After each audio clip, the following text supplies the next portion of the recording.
নমস্কার বন্ধুরা, welcome to SB sport zone. এই ভিডিওতে আমরা কথা বলবো বেশ কিছু গুরুত্বপূর্ণ আপডেট নিয়ে। বেশ কিছু গুরুত্বপূর্ণ বড় আপডেট বেরিয়ে আসছে। এই আপডেটগুলি আজকের এই ভিডিওতে তোমাদেরকে জানাবো। ভিডিওটা সবাই প্রথম থেকে শেষ পর্যন্ত দেখবে, না হলে কোনো আপডেট মিস করে যেতে পারো। তো সেই জন্যই বলছি ভিডিওটা সবাই প্রথম থেকে শেষ পর্যন্ত দেখবে। তো চলো বেশি দেরি না করে ভিডিওটা শুরু করা যাক। প্রথমেই তোমাদেরকে যে আপডেটটা জানাবো সেটা হলো যে বেঙ্গালুরু এফসির গোলকিপার গুরপ্রীত সিং সান্ধু। তো গুরপ্রীত সিং সান্ধুকে ন্যাশনাল টিম থেকে বাদ দেওয়া হয়েছে, তোমরা সকলেই জানো। তো তাকে বাদ দেওয়ার পর তিনি তার সোশ্যাল মিডিয়াতে একটা বিতর্কিত মন্তব্য বিতর্কিত পোস্ট তিনি করেছিলেন। আশা করি তোমরা সকলেই দেখেছো যে গুরপ্রীত সিং সান্ধু তিনি যে বিতর্কিত পোস্টটা করেছিলেন, আশা করি তোমরা সকলেই দেখেছো। তো সেই পোস্টটা করার পরই তাকে অনেক সমালোচনার মুখে পড়তে হয়েছে। তারপরে গুরপ্রীত সিং সান্ধু তিনি একটা হালকা করে মন্তব্য করেছেন। তিনি বলেছেন যে ন্যাশনাল টিম থেকে বাদ পড়ার বিষয়টা আমি মেনে নিতে পারিনি।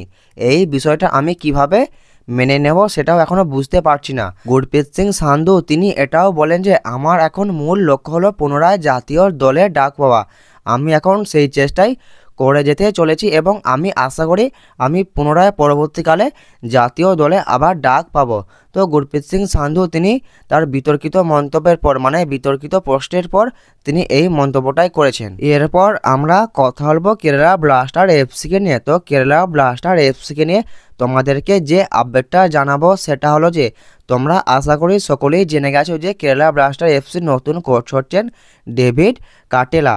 তো এই ডেভিড কাটেলা তিনি কেবিএফসিতে যোগ দিয়েছেন। তো গুরুত্বপূর্ণ বিষয় হলো এটাই যে কেবিএফসি ম্যানেজমেন্ট তারা এই কোচকে তাদের দলে নিযুক্ত করার আগে তারা সার্জিও লোবেরাকে একটা বড় অফার করেছিল। প্রায় 2 কোটি টাকার মতন সার্জিও লোবেরাকে অফার করেছিল কেবিএফসি ম্যানেজমেন্ট। যেটা জানতে পারা যাচ্ছে সেটা হলো যে কেবিএফসি ম্যানেজমেন্ট তারা চেয়েছিল আইএসএল অভিজ্ঞ কোনো কোচকে তাদের দলের কোচ করতে। তো তাদের প্রথম পছন্দ ছিল ওডিশা এফসির কোচ সার্জিও লোবেরা, এরকমই আপডেট বেরিয়ে আসছে। তো সেই জন্য সার্জিও লোবেরাকে বেশ একটা বড় অফারও করেছিল। কিন্তু ব্যাপারটা হলো এটা যে সার্জিও লোবেরার সঙ্গে ওডিশা এফসির এখনও কন্ট্রাক্ট আছে। তো সেই জন্য ওডিশা এফসি কেবিএফসির ওই অফারটা ক্যান্সেল করে দেয়, রিজেক্ট করে দেয়। তো সেই জন্য সার্জিও লোবেরা তিনি কেবিএফসিতে সাইন করতে পারেননি, কিন্তু সার্জিও লোবেরা তিনি কেবিএফসিতে যাওয়ার জন্য একটা সম্মতি কেবিএফসি ম্যানেজমেন্টকে দিয়েছিল। এরকমই আপডেট বেরিয়ে আসছে। এরপর ব্যাপারটা হলো এটাই যে এই জন্য এই ডিলটা ক্যান্সেল হয়ে যায়। তো সেই জন্য কেবিএফসি ম্যানেজমেন্ট তারা এই ডেভিড কাটেলাকে তাদের দলের নতুন হেড কোচ হিসাবে নিযুক্ত করেছেন। এরপর আমরা কথা বলবো মোহনবাগানকে নিয়ে। মোহনবাগানের 2 গুরুত্বপূর্ণ প্লেয়ার আপুয়া এবং মনবীর সিং।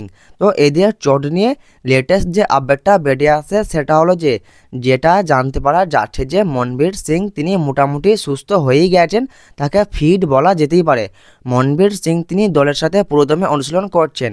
আর আপুয়াকে নিয়ে যেটা জানতে পারা যাচ্ছে সেটা হলো যে আপুয়া তিনি এখন রিহ্যাব সারছেন। তিনি সেমিফাইনাল 1-এর আগে পুরোপুরি ফিট হবেন কি হবেন না সেটা এখনও সঠিকভাবে তেমন কিছু বলা যাচ্ছে না। আপুয়া তিনি এখন রিহ্যাব সারছেন। তো আপুয়াকে নিয়ে এরকমই আপডেট বেরিয়ে আসছে।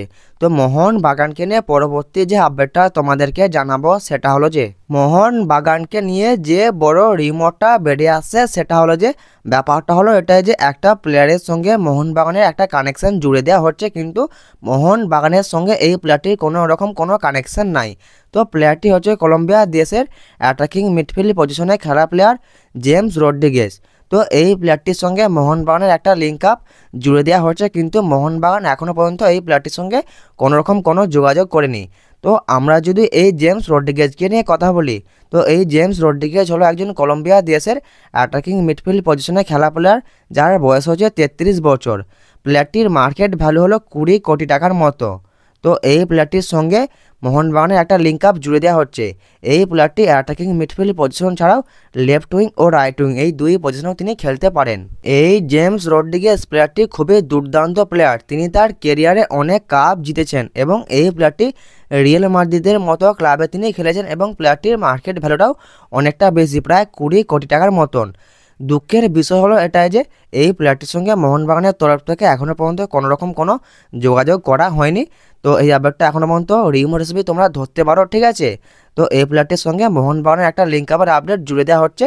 তো মোহনবাগান সমর্থকদের বলবো চিন্তা করার কোনো বিষয় নাই, কিন্তু একটাই কথা বলবো, মোহনবাগান তারা যদি চায় তারা এই প্লেয়ারটিকে সাইন করাতে পারে, কিন্তু তাদের সাইন করাতে কোনো প্রবলেম হবে না।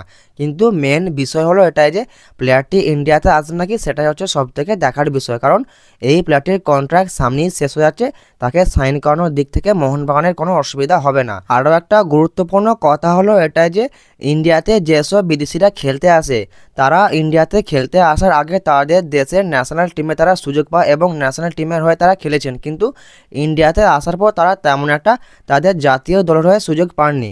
তো এরকমই একটা কারণ হতে পারে, তিনি তার জাতীয় দলের হয়ে রেগুলার খেলছেন, মানে এই জেমস রড্রিগেজ তিনি তার জাতীয় দলের ক্যাপ্টেন। আইএসএলে এইরকম অনেক বিদেশি আছে যারা আইএসএলে খেলতে আসার আগে তাদের জাতীয় দলে সুযোগ পেয়েছিলেন এবং তারা জাতীয় দলে সুযোগ পেতেন, কিন্তু আইএসএলে খেলতে আসার পর তারা তেমন একটা তাদের জাতীয় দলের হয়ে সুযোগ পাননি। তো এটাই হচ্ছে একটা মেন পয়েন্ট হতে পারে। তো সেই জন্যই বলছি জেমস রড্রিগেজ তিনি তার জাতীয় দলে সুযোগ পান এবং তিনি তার জাতীয় দলের ক্যাপ্টেন। তো সেই জন্য এটা একটা মেন পয়েন্ট হতে পারে, তিনি যদি ইন্ডিয়াতে চলে আসে, তিনি যদি আর জাতীয় দলের সুযোগ না পায়, তো এটা ভেবে তিনি হয়তো আর ইন্ডিয়াতে নাও আসতে পারেন, ঠিক আছে। কিন্তু মোহনবাগান চাইলে এই প্লেয়ারটিকে সাইন করাতে পারে। এরপর আমরা কথা বলবো ইস্টবেঙ্গল এফসিকে নিয়ে। তো ইস্টবেঙ্গল এফসিকে নিয়ে একটা বড় রিউমার ছড়ানো হচ্ছে।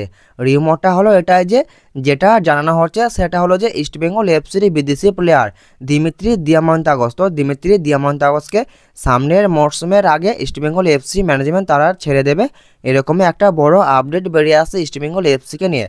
কিন্তু তোমাদেরকে একটাই কথা বলবো, এখনও পর্যন্ত এ বিষয়ে কোনো রকম কোনো সিদ্ধান্ত নেওয়া হয়নি যে দিমিত্রি দিয়ামান্তাগসকে ইস্টবেঙ্গল এফসি ম্যানেজমেন্ট তারা ছেড়ে দেবে। তোমাদেরকে এই আপডেটটা কেন জানালাম, কারণ দিমিত্রি দিয়ামান্তাগসকে নিয়ে এরকমই একটা ভুল রিউমার ট্রান্সফার মার্কেটে ছড়ানো হচ্ছে, তো সেই জন্য তোমাদেরকে এই আপডেটটা জানিয়ে দিলাম।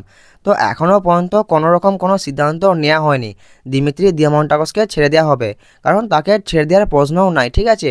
হয়তো একটা ছোট সমস্যা হয়েছিল ঠিকই, কিন্তু তাকে ছেড়ে দেবে সেরকম কোনো সিদ্ধান্ত এখনও পর্যন্ত নেয়নি, কারণ প্লেয়ারটিকে খারাপ প্লেয়ার সেটা বলা যাবে না। দিমিত্রি দিয়ামান্তাগসকে নিয়েই অস্কার বুজো তিনি তার সামনের মরশুমের ছক করছেন এবং তাকে নিয়েই তার প্ল্যান আছে। তো সেই জন্যই বলছি দিমিকে ছেড়ে দেওয়ার এখনও পর্যন্ত তেমন কোনো প্ল্যান অস্কার বুজোর এবং ইস্টবেঙ্গল এফসি ম্যানেজমেন্টের নাই। তো এটা পুরো ভুল রিউমার ছড়ানো হচ্ছে ইস্টবেঙ্গল এফসির এই বিদেশি প্লেয়ারকে নিয়ে, তো সেটা তোমাদেরকে জানিয়ে দিলাম। তো দিমিকে নিয়ে যদি পরবর্তীকালে নতুন করে যদি কোনো আপডেট বেরিয়ে আসে আমি তোমাদের অবশ্যই জানিয়ে দেবো। তো এই ভিডিওতে তোমাদেরকে এই আপডেটগুলোই জানানোর ছিল, এই আপডেটগুলো তোমাদেরকে জানিয়ে দিলাম। ভিডিওটা যদি ভালো লাগে ভিডিওটা অবশ্যই একটা লাইক করে দিও, যারা আমাদের চ্যানেলে প্রথমবার আসবে চ্যানেলটা অবশ্যই সাবস্ক্রাইব করে দিও। তো সবসময় সব আপডেট সঠিকভাবে পাওয়ার জন্য আমাদের চ্যানেলটা অবশ্যই সাবস্ক্রাইব করে রাখতে পারো, কারণ এখানে সব আপডেট সবসময় সঠিকভাবেই দেওয়া হয়।